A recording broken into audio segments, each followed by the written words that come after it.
I am standing by the window of my apartment in Portland, Oregon, looking out at the rain. 3.5 years. That is how long it has been since I walked away from my marriage without saying a single word. 3.5 years since I discovered my wife was cheating and decided that the best response was not anger or confrontation, but complete and total silence. I packed my life into boxes, signed divorce papers, and vanished like I had never existed. She spent months trying to find me. And then one day she did. The look on her face when she said those words still haunts me. Before I tell you how I disappeared without a trace and rebuilt my entire life, let me know where you are watching from in the comments below. Hit that like button and subscribe, because what happened when she showed up at my door 3.5 years later will show you why silence is sometimes the most powerful response to betrayal. My name is Craig. I am 32 years old, and I work as a software engineer. 5 years ago, I met a woman named Amanda at a tech conference in San Francisco.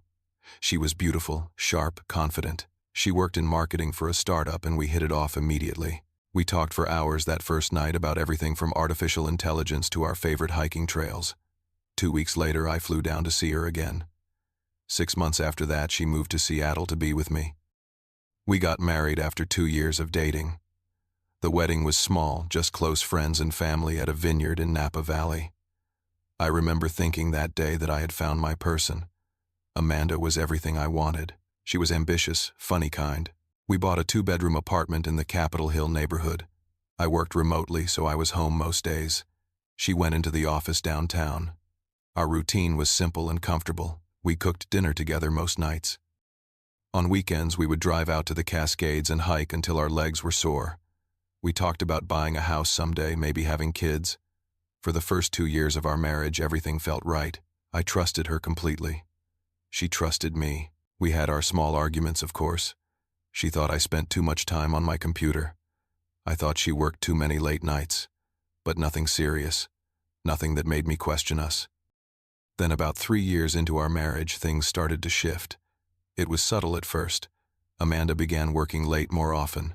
She said her company was launching a new product and the pressure was intense. I believed her. Why would I not? She had always been dedicated to her career. But then I noticed other things.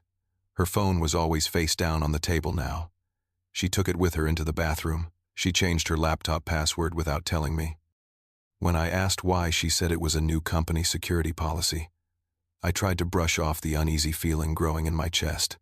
I told myself I was being paranoid. Amanda had never given me a reason not to trust her. But the distance between us kept growing. She stopped asking about my day. She stopped laughing at my jokes. When I reached for her hand while we watched television, she would pull away and say she was tired. Our conversations became transactional. Did you pay the electric bill? Can you pick up groceries? What time will you be home? I suggested we take a weekend trip to reconnect. She said she was too busy. I asked if we could see a counselor.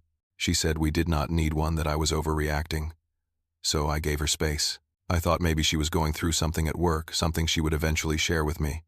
I thought if I was patient and understanding, we would get through it. I was wrong. It was a Tuesday night in late September when everything changed. Amanda said she was working late again. I was at home finishing up some code for a project deadline. Around 9 in the evening, I went to grab my iPad from the kitchen counter to check my email. That is when I saw it. Amanda's iPad sitting there unlocked.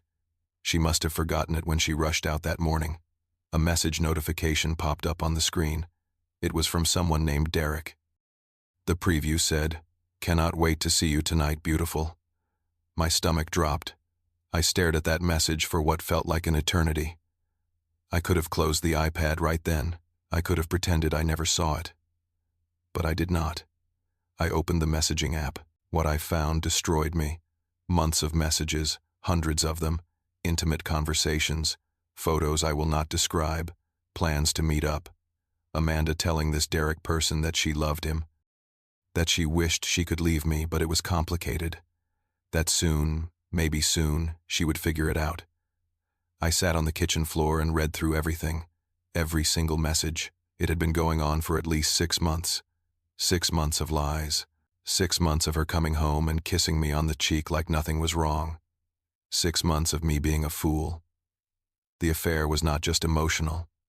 They had been meeting up regularly, Late nights at work were actually late nights with him. The business trip to Los Angeles last month, she went with Derek. I saw the hotel reservation confirmation in her email. They had stayed in the same room. I did not cry. I did not scream. I just sat there feeling numb. Betrayal is a strange thing.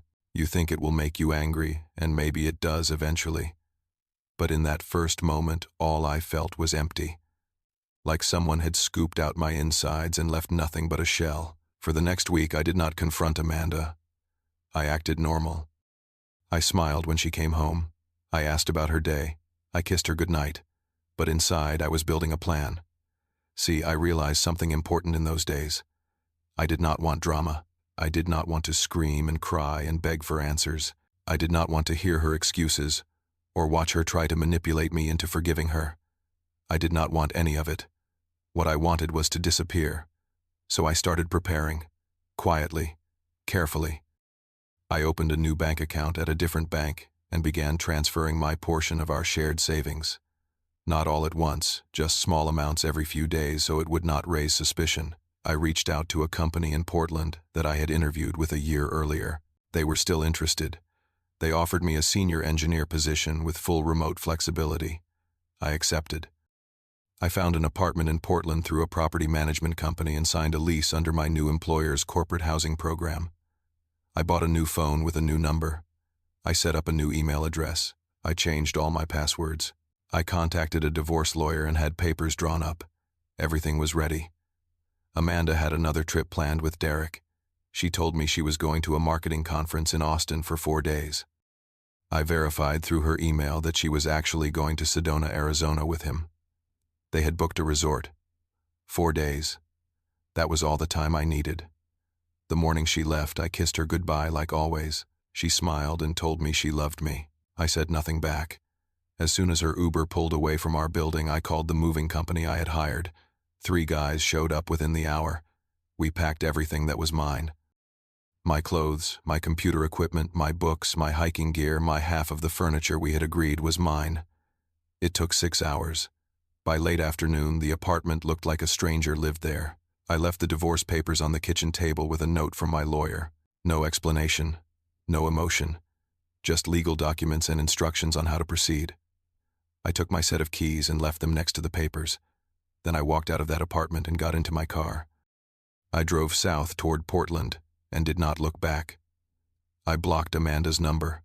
I deleted all my social media accounts. I sent messages to my family and close friends explaining what had happened and asking them not to share my new contact information with anyone. Most of them understood. A few thought I was being extreme, but they respected my wishes. When Amanda returned home that Sunday evening, I was already 500 miles away unpacking boxes in my new apartment. I can only imagine what she felt when she walked into that half-empty space and found those papers. But honestly, I did not care. She had made her choices. Now, I was making mine. The first few months in Portland were hard. Not because I regretted leaving. I did not. But grief is strange. Even when you know someone betrayed you, even when you know leaving was right, you still mourn what you thought you had. I mourned the version of Amanda I had fallen in love with.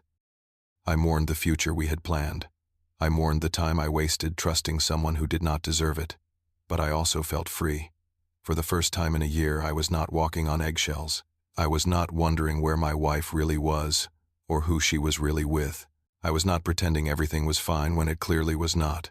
I could breathe. I threw myself into work. My new job was challenging and engaging. I made friends with some of my coworkers. On weekends, I joined a rock climbing gym and started going to group climbs. I met people who knew nothing about my past, who saw me as just Craig, not Craig, the guy whose wife cheated on him. It was refreshing. Through my lawyer, I learned that Amanda was trying desperately to find me. She called my parents. They told her they could not help her. She messaged old friends asking if they knew where I was. They said no. She even hired a private investigator, but I had covered my tracks well. My new apartment was leased through my company. My new phone number was unlisted. My name was not on any public records in Portland yet. I was a ghost. The divorce was finalized after a year. I did not contest anything. She could keep the apartment, the furniture, whatever she wanted. I just wanted it over. My lawyer handled everything. I never had to see her or speak to her. It was clean and final. After the divorce, I started dating again. Nothing serious at first. Just coffee here and there with people I met through friends or at the climbing gym. Then about 2 years after I left Seattle, I met Zoe. She was a physical therapist who worked with athletes. We met at a trail race event where I was volunteering. She was funny and grounded and honest. We took things slow. I told her about my past, about Amanda, about why I had left the way I did. She did not judge me. She understood.